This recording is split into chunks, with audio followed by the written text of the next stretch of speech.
Tu veux devenir AE, tu veux closer, tu veux sortir de la prospection, mais laisse-moi te dire une chose très importante, c'est qu'on ne devient pas AE en fuyant la prospection, on devient AE en la maîtrisant parfaitement. Alors aujourd'hui dans cette vidéo, je vais t'expliquer pourquoi les fondamentaux de SDR sont des non négociables, ce que les managers attendent vraiment d'un futur AE, et surtout comment construire une trajectoire crédible de SDR à AE sans brûler les étapes. Je rencontre aujourd'hui beaucoup de SDR qui se disent moi j'ai atteint mes objectifs, je mérite une promotion, je mérite d'évoluer sur un poste d'AE. Eh bien non, c'est pas comme ça parce que faire finalement 100% c'est le minimum attendu. C'est pas un signal d'évolution et c'est ni un signe de fiabilité. Parce qu'aujourd'hui dans une équipe sales, un SDR qui fait juste son quota reste souvent SDR. Parce que finalement un futur AE doit montrer trois choses.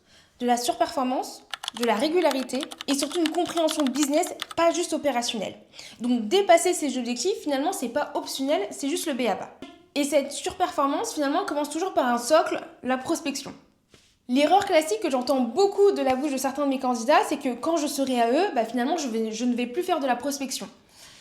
Et je suis désolée de te dire que finalement, c'est totalement faux. Même en tant qu'AE, aujourd'hui, 20 à 30% de ton pipe vient encore de ta propre prospection. Surtout quand tu es sur du SMB, du mid-market ou dans des boîtes qui sont encore exigeantes sur la performance. Aujourd'hui, un bon AE doit savoir construire son propre pipe. C'est important. Et donc, en tant que SDR, tu dois maîtriser la prospection multicanale, le traitement des objections, le rejet, la discipline et surtout la résilience commerciale. Aujourd'hui, il ne faut pas voir la prospection comme une étape à subir, mais c'est un fondamental à vie que tu vas devoir conserver. Mais finalement, aujourd'hui, maîtriser la prospection pour devenir AE, ça ne suffit pas. Il faut aussi comprendre comment la performance, elle est réellement mesurée. Et là, on va parler de KPI. Si tu veux, un SDR junior, lui, va parler en nombre d'appels, en nombre de messages, en nombre de rendez-vous pris. Mais un futur AE, lui, va parler en termes de taux de transformation de son rendez-vous en closing, de son pipe coverage, de son cycle de vente, de la qualité de ses opportunités. Tu dois commencer à te poser la question, mais combien de mes rendez-vous aujourd'hui se transforment réellement en vente ? Combien de deals faut-il pour closer un ? Et à quel moment les opportunités, elles meurent ?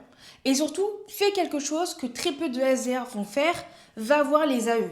Demande-leur systématiquement, mais pourquoi ce deal n'a pas closé ? Qu'est-ce qui a manqué dans la qualification ? Qu'est-ce que j'aurais pu détecter beaucoup plus tôt ?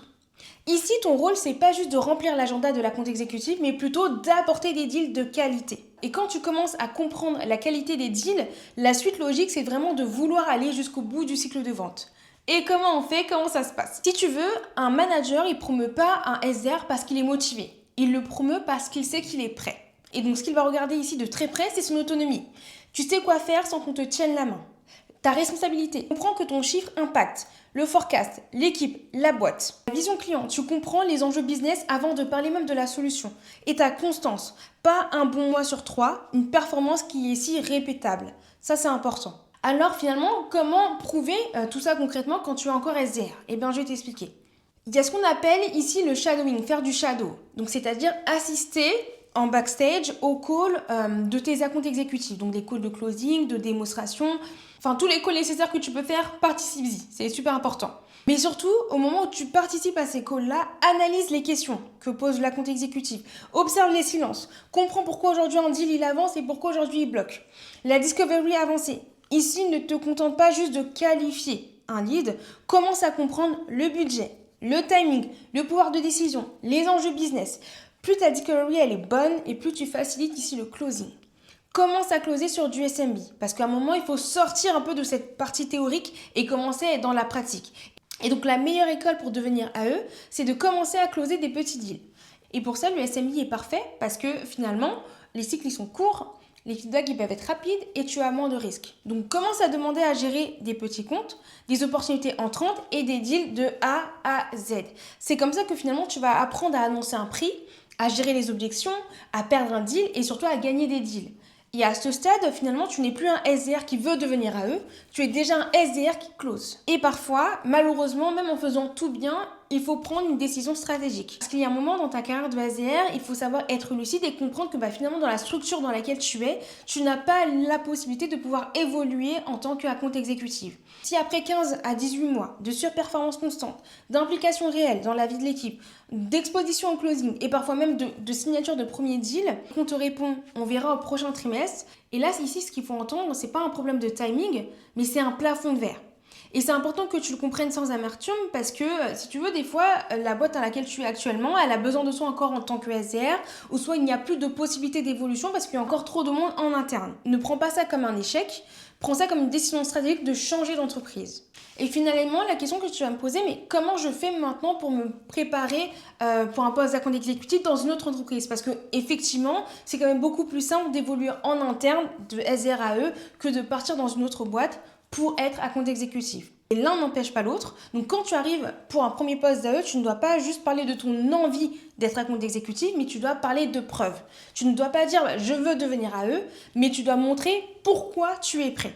Et je vais donner un exemple de quelques phrases, de quelques messages clairs et puissants que tu vas devoir évoquer lors de ta présentation.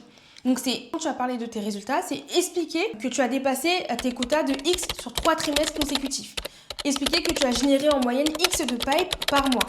C'est expliquer que tu as construit ton pipe from scratch essentiellement en outbound. Expliquer que tu as transformé X MQL en SQL avec un taux de conversion de X%.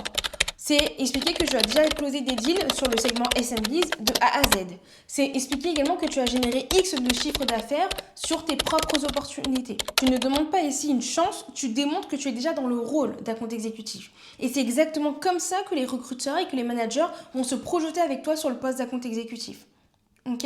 C'est super important. Pour en entretien, tu projettes ton interlocuteur sur ton futur rôle.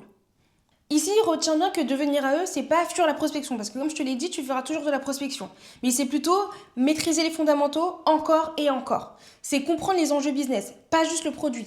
C'est apporter de la qualité, pas seulement du volume. Et c'est prendre des responsabilités sur ton chiffre comme sur tes décisions.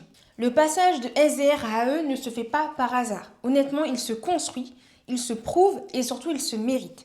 Donc si tu te sens bloqué aujourd'hui, si tu ne sais pas vraiment si tu es prêt ou pas, même à quelle étape aujourd'hui tu te trouves, n'hésite pas à me poser toutes tes questions en commentaire, j'y répondrai avec grand plaisir. Et si tu veux continuer à construire une carrière de sales solide dans la tech, abonne-toi à Pamintech, on se retrouve chaque dimanche pour une nouvelle vidéo. Ciao ciao!